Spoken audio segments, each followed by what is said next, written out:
Bonjour et bienvenue chez Frico Féminin. Frico Féminin, c'est la chaîne où les rêves professionnels et financiers des femmes prennent vie. Et aujourd'hui, on va aborder un sujet qui vous tient vraiment à cœur et qui est problématique, que vous soyez salarié et que vous vouliez lancer un business ou que vous ayez démarré ou lancé un business il y a quelques temps, qui est le sujet de la vente et comment on devient une bonne venteuse. On se sent à l'aise avec la vente et on développe son chiffre d'affaires parce que c'est le nerf de la guerre quand on décide de monter un business.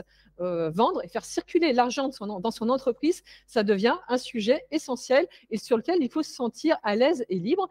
Et on va en parler sous un angle qui est rarement vu, qui est celui de la psychologie, avec mon invité du jour qui est Elma. Bonjour Elma. Bonjour Ophélie, bonjour à toutes. Alors Elma, ça une super témoin, une super experte du sujet, notamment parce qu'elle était peu à l'aise avec ce sujet et que pour la plupart, quand on se lance, eh bien, il nous faut un petit moment pour être à l'aise avec le sujet de la vente et ça a également été mon cas. Donc soyez complètement décomplexés par rapport à ça. Mais avant de passer cette interview, je vous invite à vous abonner à Frico Féminin, à mettre un pouce pour soutenir cette création de contenu et à télécharger votre bonus dans la description, les 6 secrets pour devenir libre financièrement. Alors Elma, est-ce que tu peux, pour démarrer cette interview, commencer par nous partager un petit peu ton histoire et comment tu as démarré dans le domaine de la vente? Parce que tu m'as confié que tu étais plutôt quelqu'un de très introverti, que c'était un sujet qui était compliqué pour toi au démarrage. C'est ça, bah écoute, je vais te raconter ça avec un grand plaisir. Avant de débuter l'histoire que j'ai eue avec la vente, je vais commencer rapidement par la fin pour dire qu'aujourd'hui, je suis capable de vendre des dizaines de milliers d'euros de formation, que j'aime ça, j'y prends vraiment un grand plaisir et c'est pas compliqué. Et pourquoi je tiens à le dire? Parce que je reviens de super loin. Alors, comme tu le disais très bien tout à l'heure, moi je suis une introvertie. Et auparavant, en plus d'être introvertie, j'étais très timide, super coincée et j'en étais, vraiment consciente et ça me bloquait. La différence, on va dire, entre l'introversion et la timidité, c'est une certaine, anxiété à développer, des, relations sociales, alors que l'introversion, c'est plus un besoin de me retrouver seule. J'aime avoir des relations sociales, mais j'ai besoin de me retrouver un petit peu seule pour me ressourcer parce que je peux me fatiguer facilement à être tout le temps avec les autres. Donc, en plus d'être introvertie, j'étais super timide. Et donc, je me suis dit, quand j'étais étudiante, bon, ben, j'étais en prépa, le nez de front, 2 diplômes universitaires, et j'avais besoin, ben, comme beaucoup d'étudiants, j'avais besoin de financer mes études. Et je me suis dit, bah, il faut que tu te trouves un job, mais tu as un emploi du temps qui est super rempli. Donc, comment faire? Ben, c'est pas compliqué. Il faut que tu trouves des emplois où tu vas gagner un maximum en faisant un minimum. Ça, c'était la première raison pour laquelle je me suis lancée dans la vente. La deuxième, c'est que j'étais consciente en fait de mon état, de ma personnalité, de ma difficulté à développer des relations sociales. Et je me suis dit, mais ça ne peut pas continuer comme ça. Tu vas devoir rentrer sur le marché du travail. Et rentrer sur le marché du travail, ça veut dire apprendre déjà à te vendre toi-même. Et tu peux pas te vendre correctement en étant aussi anxieuse au moment de parler aux gens. Donc, je m'étais trouvé un job d'hôtesse VIP où je travaillais avec les célébrités, etc. Et donc, j'en faisais un minimum et je gagnais un maximum, mais c'était que quelques heures par mois, en fait. Donc, je me suis dit, bah, je vais trouver des boulots de commercial. Et là, comment dire? Ça a été catastrophique. J'ai détesté la vente, vraiment. Donc, effectivement, tu peux te dire que parce que j'étais timide et introvertie, d'emblée, ça allait être compliqué. Ben oui, quand on décide d'évoluer ou de changer, on doit affronter ses peurs. Et quand on va affronter ses peurs, ben forcément, on va se mettre dans des situations qui ne sont pas forcément toujours très réconfortantes. Mais l'objectif, c'est d'évoluer. Donc ça, je le savais. Mais là, ça a été pire que tout. Alors, comment ça s'est manifesté? Parce que quand on parle de psychologie et de psychologie de la vente, souvent, on va se centrer sur la relation commerciale en elle-même, voire surtout sur l'acheteur, analyser ses besoins, son comportement, etc. Mais en fait, moi, ce que j'ai découvert au fil du temps, alors je ne vais pas rentrer dans le détail de toutes les expériences que j'ai eues dans la vente, que ce soit dans le conseil ou la vente de produits, mais ce que j'ai pu apprendre de tout ça, c'est pas compliqué, c'est que la vente, elle commence avant même de rencontrer l'acheteur. Parce qu'il faut travailler sur son mental. Alors, on commence un petit peu à en parler aujourd'hui, puisqu'on parle de croyances limitantes, on parle du syndrome de l'imposteur, qui sont quand même des problèmes qui sont super fréquents chez les femmes qui deviennent entrepreneurs. Néanmoins, on ne va pas assez profondément là-dedans. Et donc du coup, avant même, si tu veux, de me déplacer, de prendre le téléphone, moi j'avais envie de démissionner tous les matins. J'avais mal au ventre, je dormais pas correctement du tout. Et surtout, tu t'inventes beaucoup d'excuses pour pas faire, pour repousser le moment où tu vas devoir contacter le client pour lui vendre quelque chose. Là, ton imagination, en fait, elle est super foisonnante. Tu pourrais écrire un bouquin. Donc, du genre, ah ben, je vais pas l'appeler maintenant parce qu'elle est maman. Ah, si ça se trouve, bah, écoute, je vais la déranger. Bon, bref, tellement tout un tas de trucs. Donc, ça a été très, très compliqué. Donc, j'ai démarré comme ça. Et si tu veux, les techniques de vente que j'utilisais, c'était des techniques qui me correspondaient pas. Voilà. Déjà, il y avait ça aussi, c'est-à-dire que je devais apprendre un script par cœur. L'objectif, c'était vendre, vendre, vendre. C'était pas le même mindset que j'ai aujourd'hui, évidemment. Donc, je me sentais pas du tout à l'aise avec cette façon de faire. C'était pas qu'une question de personnalité, parce qu'aujourd'hui, quand on est introverti, en général, on le reste toute sa vie, hein. C'est une caractéristique, un trait de personnalité. Donc aujourd'hui, je reste introvertie, mais j'adore vendre et je prends plaisir à ça. Je peux te dire que voilà, quand je devais partir pour voir des clients ou vendre par téléphone, c'était comme traverser la vallée de la mort. J'aurais préféré boire du vinaigre, manger un cactus, danser sur des braises, plutôt que de continuer comme ça. C'était juste pas possible, pas du tout. Je souffrais, vraiment, je souffrais énormément. Donc, j'ai pas continué là-dedans. Je suis partie à l'étranger, j'ai travaillé dans des entreprises américaines, dans d'autres domaines. Et un jour, bah, je suis devenue maman. Et mon fils était très malade. Il avait plusieurs allergies alimentaires, donc il était réduit à un régime de prisonnier. En ce temps-là, il n'existait pas grand-chose en fait sur Internet. Et donc, je me suis dit, bah, écoute, qu'à cela ne tienne, s'il n'y a pas de solution pour mon fils, pour qu'il puisse être nourri correctement et surtout qu'il ait des relations sociales plus ou moins normales, parce que du coup, c'était devenu un handicap, il était exclu des fêtes de Pâques, de Noël, des goûters, des anniversaires avec ses copains. Moi, en tant que jeune maman, je ne pouvais pas supporter ça, c'est pas possible. Donc, je me suis dit, écoute, moi, mon truc, c'est de toujours dire, il y a toujours une solution, à chaque problème, il y a une solution. Donc, la solution, elle n'existe pas, c'est pas compliqué, je vais la créer. Et donc, j'ai créé mon premier business en ligne et j'ai créé le premier supermarché français entièrement dédié aux intolérants et aux allergiques alimentaires. Le souci, c'est qu'il faut savoir que moi, j'ai démarré dans mon entreprise en ayant eu une expérience de la vente qui était vraiment catastrophique. Et la chose que je n'avais pas réalisée quand je me suis lancée à mon compte, c'est que tu as beau avoir le plus chouette produit du monde, être super convaincu toi-même, avoir un site internet, j'avais travaillé je ne sais pas combien de temps avec une équipe sur mon site internet. Bref, tout peut être super parfait. Mais cocotte, si tu ne sais pas vendre, en fait, ton produit, ton coaching, ton accompagnement, il ne sert à rien. Tu ne peux pas aider les gens si déjà, ben, ils n'achètent pas. Et donc, du coup, j'étais pas trop consciente de ça, mais bizarrement, ça a été plus facile pour moi de vendre. Et j'ai essayé d'analyser tout ça. Je te disais que la psychologie de la vente pour booster ton chiffre d'affaires, c'est pas uniquement d'analyser ce que veut le client. Ça commence déjà à t'analyser toi-même. C'est te connaître toi-même. Voilà. Parce que tout ce que tu vas analyser ensuite, ça va passer par ton filtre cognitif à toi, par ta façon d'interpréter les choses. Et c'est influencé par ton histoire, par ton environnement, par plein de choses. Et là, je me dis, mais comment ça se fait que, au final, bon, je suis pas encore hyper à l'aise dans la vente, mais ça commence à aller mieux. Ben, c'est pas compliqué. C'est moi qui avais fait ce produit. J'avais une raison profonde de le faire, c'est que je voulais aider les autres comme j'aidais mon fils, mon propre fils. J'étais convaincue de mon produit. Et ça, déjà, ça fait la différence. Conseil numéro un, si tu veux arriver à booster ton chiffre d'affaires, tu dois être absolument convaincu de la valeur de ce que tu apportes. Parce que si toi, tu n'es pas convaincu, je peux te dire que ton prospect, il ne le sera pas non plus, il va le sentir. Et ça fait énormément de différence. La deuxième chose, c'est que mon produit, il était aligné, parfaitement, j'allais dire aligné, avec mes valeurs. Voilà. Les premières expériences de la vente que j'avais eues, elles étaient malheureuses, mais la façon de faire, c'était pas aligné avec mes valeurs. Et comme c'était pas aligné avec mes valeurs, je pouvais pas être authentique. Et quand t'es pas authentique dans une relation avec un prospect, ben, qu'est-ce qui se passe? tu n'es pas convaincante. Voilà, parce que tu n'es pas toi, tu n'es pas naturel. Donc, le prospect, c'est évident, il ne va pas croire en toi. Donc, ça paraît simple comme ça, mais j'ai eu ce déclic. Et il faut vraiment avoir un certain nombre de déclics pour se rendre compte que ça ne tient pas à grand-chose et qu'il faut travailler sur soi pour arriver à évoluer et booster ton chiffre d'affaires grâce à la psychologie de la vente, mais qui commence déjà par la psychologie du vendeur. Et ton, Oui, ton, ton, dis-moi.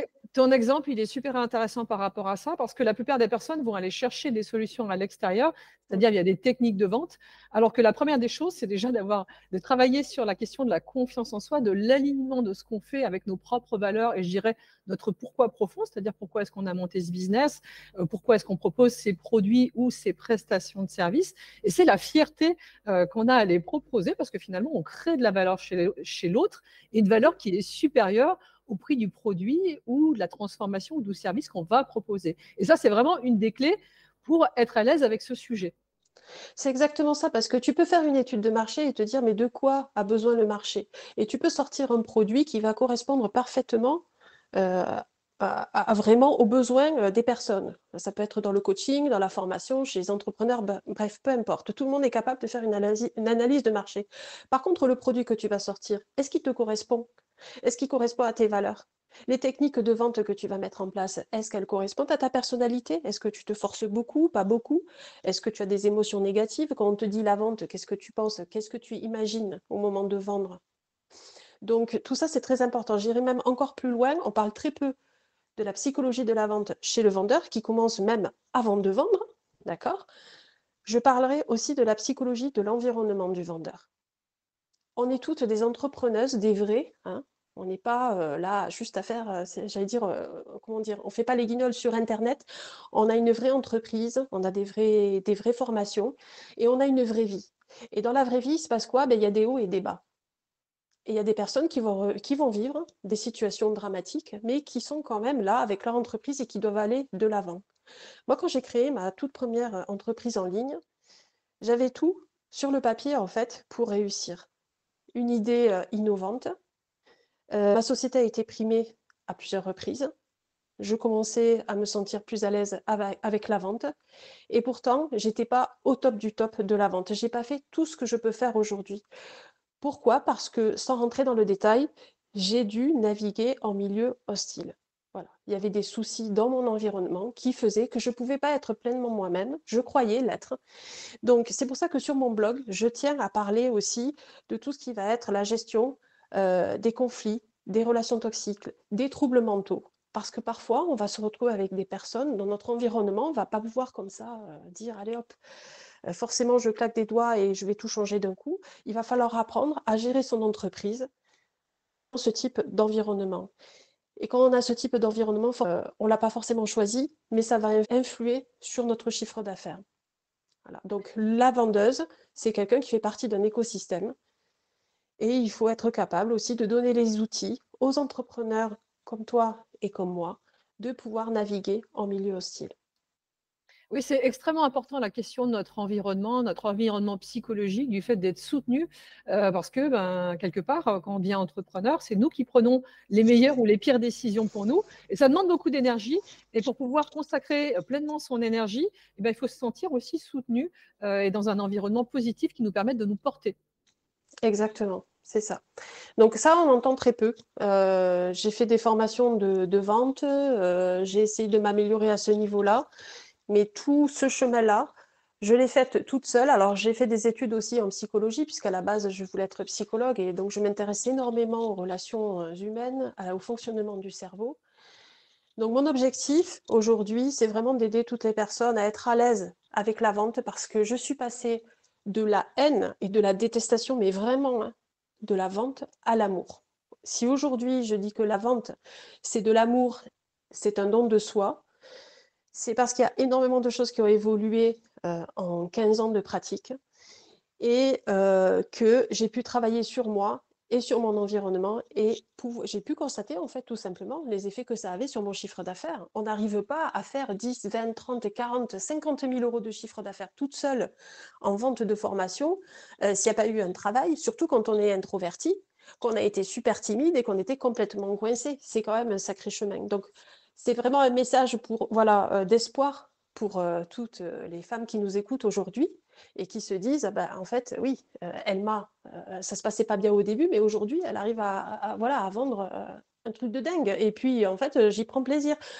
Pourquoi? Ben parce que j'ai travaillé sur moi et que j'ai travaillé aussi sur le comportement humain. Je ne suis pas de celles en fait qui vont se contenter de hacks et d'astuces. Je ne pense pas qu'on puisse construire une société pérenne, durable et stable dans le temps juste avec des hacks et des astuces. J'ai choisi à travers mon blog de retranscrire tout ce que j'ai appris concernant les comportements humains profonds qui sont stables dans le temps, quels que soient les modes. Il y a des comportements qui sont stables dans le temps, et ça, il faut les connaître pour vraiment être super performante. Donc, mon but, c'est de faire gagner du temps aux femmes entrepreneurs et de leur dire, il y a espoir, surtout, ne vous démotivez pas et ne fermez pas les yeux, parce que la vente, personne ne peut y couper quand on est entrepreneur. D'accord? Fermer les yeux pour dire ça n'existe pas, parce que quand on est introverti ou on a peur, ben, qu'est-ce qui se passe? On va mettre en place des stratégies pour éviter de vendre ou vendre autrement, mais qui vont être beaucoup moins efficaces. Et alors, dans ce que je vois beaucoup, justement, il y a un certain nombre de travers ou d'histoires qu'on se raconte qui sont des histoires fausses. Justement, penser qu'on doit uniquement être la meilleure, la plus technique et ainsi de suite pour vendre ses produits. Non, ce n'est pas le fait d'avoir le meilleur produit du monde qui fait qu'on va faire un bon chiffre d'affaires. Il faut également prendre plaisir à le vendre, le porter en visibilité et le proposer de la bonne manière à des personnes. Ça s'apprend aussi ça. Donc ça, il y a beaucoup de femmes qui pensent qu'il suffit d'être très bonne et de proposer le produit pour qu'il se vende tout seul. Ça, c'est pas du tout le cas. La question du marketing et de la vente, de la proposition, sont aussi des éléments essentiels pour avoir un business qui tourne. Exactement. Alors, tu parlais de la technique, par exemple.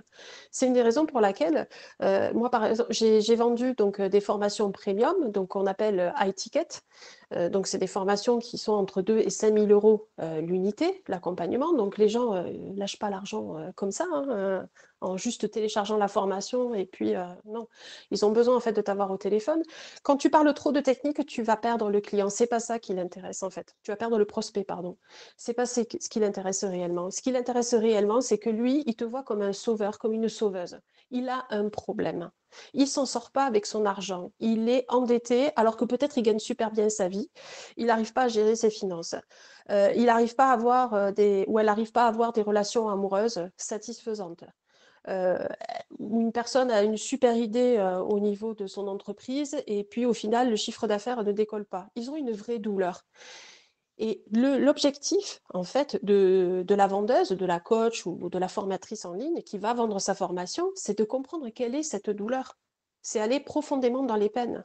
Parce que s'il vient te voir, c'est que forcément, il attend beaucoup de toi. Il pense que ton produit va le transformer. Et c'est à toi d'aller chercher ces peines et de mettre en face les réponses que tu peux y apporter pour le transformer. C'est pas la technique. La technique, ça coule de source. Ça viendra dans un deuxième temps.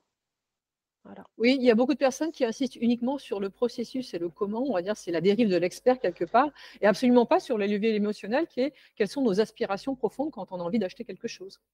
Exactement, c'est ça. Donc après, évidemment, si on n'est pas conscient de tout ça, ben, qu'est-ce qui se passe? Tu vas faire ton déroulé, tu vas parler avec la personne au téléphone ou via la visio, peu importe. Et à la fin ben, de l'appel, qu'est-ce qui va se passer? Tu vas avoir tout un tas d'objections. Voilà. Et donc après, tu as les personnes qui viennent et qui te disent: «Ah mais Elma, comment je fais pour répondre à telle et telle autre objection?» En fait, ton souci, ça ne devrait pas être de savoir comment on répond réellement à ces objections, c'est de savoir qu'est-ce que tu vas dire en amont et qu'est-ce que tu vas chercher à savoir, quel type de relation tu vas construire avec ton prospect, de sorte à anticiper toutes les objections ou un maximum d'objections. Voilà, donc c'est de mettre en amont tout un tas de stratégies, poser certaines questions pour avoir un maximum de clarté et éviter les objections à la fin. Après, les objections, il ne faut pas non plus en avoir peur, il faut les dédramatiser. La personne, si elle vient te voir, si elle veut en savoir plus, c'est parce qu'elle peut penser éventuellement que tu es son sauveur ou sa sauveuse, mais elle peut avoir des peurs qui sont plus fortes que les raisons d'acheter. Et à ce moment-là, il ne faut pas vivre ça comme un rejet, parce Pas que du ça tout. n'est pas un rejet de ne pas vendre. Il y a pas mal de personnes qui sont aussi dans cette idée que ne pas réussir à transformer un acte de vente, c'est un rejet, ce qui n'est pas du tout le cas. C'est pas le cas, et je peux te dire que moi, c'est ce que je pensais au tout début. Parce que quand tu as trop tendance à vivre dans le regard des autres, eh bien, la peur du rejet, elle est dévastatrice pour toi. Voilà. Et ça peut faire en sorte que tu vas stagner dans ton business, tu vas stagner dans ta vie parce que le regard des autres est trop important dans ta vie. Donc c'est pour ça qu'il est important de travailler sur soi. Parce que tout ça, ça va se retrouver à un moment donné dans ta relation avec ton prospect. Donc tout est relié. Il n'y a pas juste une bonne technique ou pas une bonne technique. Il y a le travail sur soi, le travail sur son environnement, savoir comment se connaître soi-même, savoir comment réagir face à l'adversité. Et ensuite, évidemment, il y a certaines techniques pour mener un entretien de vente, mais la meilleure, c'est celle dans laquelle tu te sens à l'aise, dans laquelle tu te sens aligné avec tes valeurs et avec ton produit.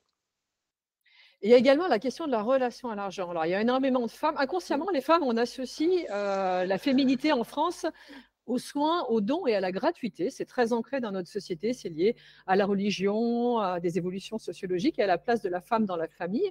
Et du coup, quand les femmes deviennent entrepreneurs, elles sont souvent très gênées de demander de l'argent. Or, c'est essentiel que l'argent circule et que vous soyez payé à votre juste valeur dans votre entreprise. Est-ce que c'est quelque chose que tu observes et que tu as Oui, vécu? c'est quelque chose que j'ai vécu. On est non seulement gêné, mais en plus de ça, on est trop généreuse, j'allais dire. Donc, les deux sont un peu liés. C'est-à-dire que comme on n'ose pas réellement annoncer le prix, ou on l'annonce, mais on aura mis un prix super rikiki, c'est-à-dire que par rapport à la transformation qu'on apporte au client, en fait, on pourrait gagner 10 fois plus, mais on n'ose pas le faire. Donc oui, effectivement, ça m'est arrivé, et je pense que ça peut découler d'un manque, il y a plusieurs raisons, mais d'un manque de confiance en soi, d'un manque de confiance en son produit. Ça peut aussi découler tout simplement de la société, parce qu'on nous a appris en fait à être hyper maternante, à être dans le don de soi, et que tout ce qui va être relation à l'argent, au pouvoir, c'est pas forcément bien vu, ou c'est plutôt donné, c'est le côté masculin, on va dire, du business. Et donc, une fois qu'on a compris tout ça, on change, on shift en fait de mindset. On se dit, ben non, en fait, moi, si aujourd'hui je vends par exemple une formation pour apprendre aux entrepreneurs qui vendent des formations en ligne, que si je leur apprends comment passer de 0 à 10 000 € par mois grâce à la psychologie de la vente, 2 000 €, 3 000 € ou 4 000 €, ça représente quoi à côté? Ça représente rien, mais je leur apporte, enfin ça représente de l'argent, mais je leur apporte énormément de valeur. C'est-à-dire que tous les mois, ben voilà, ils savent qu'ils vont pouvoir compter sur un chiffre d'affaires plus constant, booster leur vente, etc. Donc, oui, c'est quelque chose que j'ai constaté, évidemment. Et c'est très caractéristique des femmes d'ailleurs, ce problème d'argent. Et en France d'ailleurs, oui. Et alors moi, c'est quelque chose que j'évoque à chaque fois, c'est que c'est un vrai bonheur, et d'ailleurs c'est un vrai bonheur aussi pour moi, c'est pour ça que j'ai créé Frico Féminin, de pouvoir donner. C'est important de recevoir, puisqu'en fait donner et recevoir sont les deux faces d'une même C'est pièce, ça. pour assurer la durabilité de votre vie, de votre business et de votre projet. Oui, c'est ça, exactement. Donc, si déjà toi tu hésites à parler de ton tarif ou que tu hésites à mettre le tarif que vaut vraiment ta formation par rapport à la transformation que tu vas apporter au client, le client aussi va s'en rendre compte, en fait, le prospect va s'en rendre compte.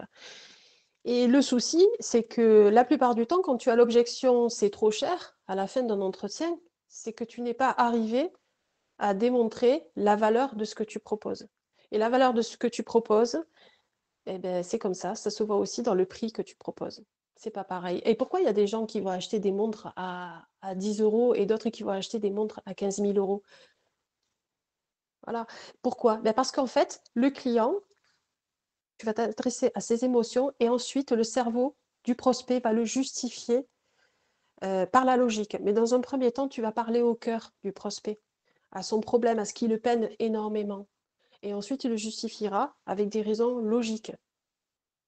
Et parfois, c'est pas parce que tu vends moins cher que quelqu'un qui n'était pas convaincu, n'était pas prêt à investir sur lui ou sur elle, mettra de l'argent. Donc, c'est aussi une fausse croyance que de penser que le prix va influer sur la transformation d'acte d'achat de la personne qu'on a en face de soi.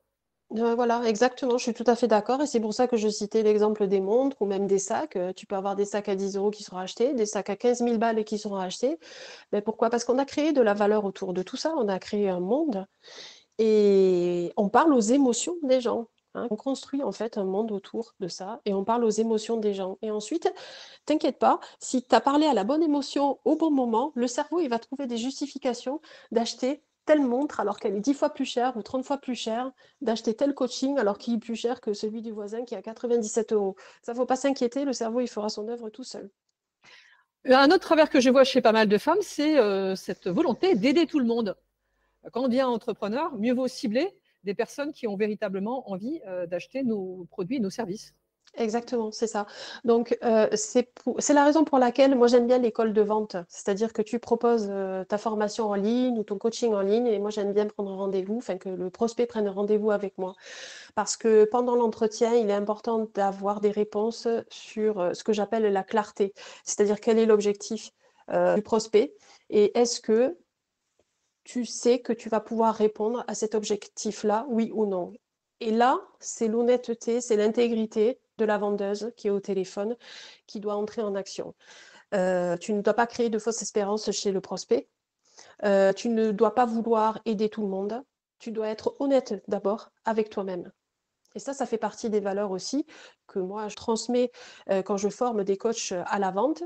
C'est que ça doit correspondre à tes valeurs profondes, mais tu dois être aussi honnête parce que de toute façon, imagine, si tu veux aider tout le monde, mais tu te rends compte que le prospect n'est pas dans ta cible, tu vas avoir un gros problème au moment de l'accompagner. Tu vas avoir des personnes qui vont faire des réclamations, qui vont te demander de rembourser le produit et à juste titre. Donc, tu dois d'abord être honnête avec toi-même et pour ça, tu dois obtenir un certain nombre de clarté pendant l'entretien avec ton client.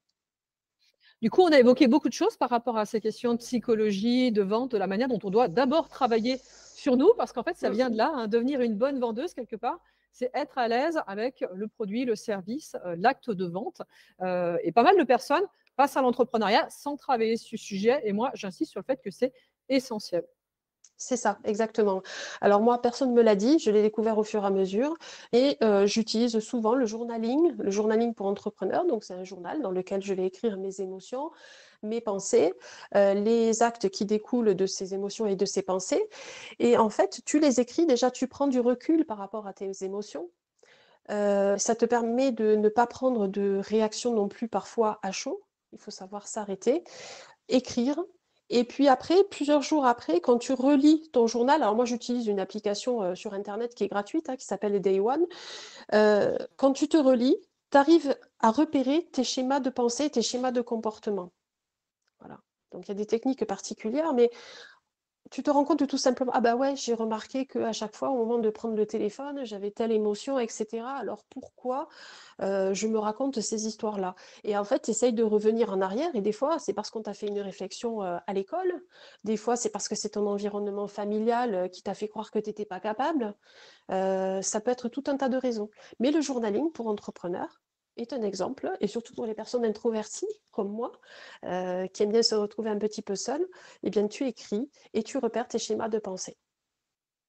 Moi aussi, je le fais ça et je trouve que c'est très intéressant parce que moi, je viens pas d'un milieu justement où on apprenait l'entrepreneuriat et l'investissement. Donc, des Mmh. fois, il y a des choses qui me reviennent. Le fameux les vendeurs sont des voleurs, on veut absolument nous vendre. Enfin, c'est des trucs, ça m'est revenu pendant des années dans la tête et ça m'a beaucoup empêché d'avancer sur ces sujets d'entrepreneuriat. Et en fait, selon le milieu dans lequel on a évolué, on a tous des dialogues intérieurs Mmh. qui nous aident ou nous contraignent et nous empêchent d'atteindre nos objectifs. Et là-dessus, il y a un livre absolument génial d'ailleurs que je voulais conseiller. Je ne sais pas si toi tu en auras aussi à conseiller à la fin de cette interview, qui est celui-là, qui est Ajoute un zéro. Je ne sais pas si tu l'as lu, qui est notamment sur le fait de tarifier à la valeur ses offres et de sortir de cette idée de tarifer à l'heure et de tarifer peu cher. Et c'est un travers que je vois chez pas mal de femmes qui se lancent dans l'entrepreneuriat et notamment dans le service, parce que les femmes sont beaucoup sur le service, c'est de reproduire les vieux schémas du salariat dans l'entrepreneuriat. Et je trouve que ce livre est assez génial pour sortir de ça. En même temps, on va retrouver plein de choses sur ton blog pour pouvoir Ouais, être accompagné et avancer sur ce sujet. Est-ce que tu peux c'est nous en ça. dire un peu plus de est-ce que tu peux nous donner plus d'éléments justement sur ton projet et ton blog? Oui, alors donc moi j'ai créé il y a peu de temps mon blog qui s'appelle elma-martinez.com et mon objectif c'est d'aider les personnes qui n'ont pas confiance en elles à se créer une vie qui les passionne et un business en ligne qui cartonne grâce au pouvoir incroyable de la psychologie et des défis.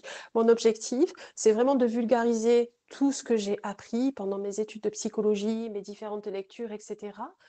et de le vulgariser, de le rendre simple, de faire gagner en fait des années-lumière à toutes ces entrepreneuses et aussi de les rassurer, de montrer que quand on est une entrepreneuse et qu'on réussit, c'est pas parce que j'ai été primée, c'est pas parce que je suis passée à la télé que j'ai toujours été super sûre de moi, pas du tout, que j'ai jamais de doute. Ben non, ça continue. Donc on est tout simplement humaine. Et donc du coup, il y a la partie théorie, mais il y a la partie pratique, c'est-à-dire que c'est très bien de savoir comment fonctionne le cerveau humain. C'est super de connaître certaines techniques.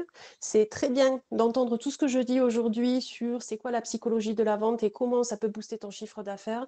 Mais il y a quelque chose qu'il faut absolument faire, c'est passer à l'action. La théorie sans l'action, ça vaut zéro. Et c'est en passant à l'action et en faisant des petits pas chaque jour que l'on progresse. Il faut aussi accepter que ça prenne du temps. Exactement. Et c'est normal, affronter ses peurs, c'est pas facile. Remettre en question les images qu'on a de la vente. Moi aussi, je pensais que la vente, c'était de la manipulation, que c'était du vol, etc. En plus, j'ai été assureur, alors je te raconte pas. Il n'y avait pas que moi qui avait cette image-là, il y avait aussi les clients qui ont cette image de d'arnaqueur, de voleur, etc. Eh bien, écoute, c'est possible. Il faut savoir comment fonctionne l'humain, avoir des compétences profondes et scientifiques sur ça, et passer à l'action. Petit à petit, on y arrive, j'en suis la preuve vivante. Je suis passée d'incapable à capable. Voilà, et moi, je souhaitais aussi témoigner du fait que quand on lance un business, on a tout ce problème-là, quel que soit notre degré de réussite et ce qu'on a fait auparavant. Le syndrome de l'imposteur, il y a à peu près 95% des femmes qui en passent par là. La vente, ça fait super peur quand on démarre, quand on a été salarié et qu'il faut qu'on se rend compte, quoi. Ça doit devenir quelque part une compétence essentielle et agréable pour nous pour que l'argent circule dans nos entreprises. Et pourtant, on peut dépasser ça. Et je te remercie vraiment de ton témoignage parce que je suis sûre que ça va en inspirer beaucoup. J'espère, bah, avec grand plaisir en tout cas. Et donc, vous retrouverez dans la description de cette vidéo tous les éléments pour pouvoir retrouver Elma sur son blog, être conseillée, être accompagnée par elle. Je vous remercie de votre attention. Je vous remercie de nous mettre un commentaire si vous avez des idées, des questions, des envies de prochains sujets pour que je vous trouve des expertes pour qu'on puisse continuer à vous aider à progresser là-dessus. Merci de répondre aussi au petit questionnaire que vous trouvez dans la description pour justement décider des prochains sujets et que je puisse toujours vous apporter un peu plus de valeur pour vous aider à vous transformer, à avancer sur votre chemin de la liberté financière. Et surtout, n'oubliez pas de télécharger votre cadeau dans la description. Et je vous dis à très bientôt.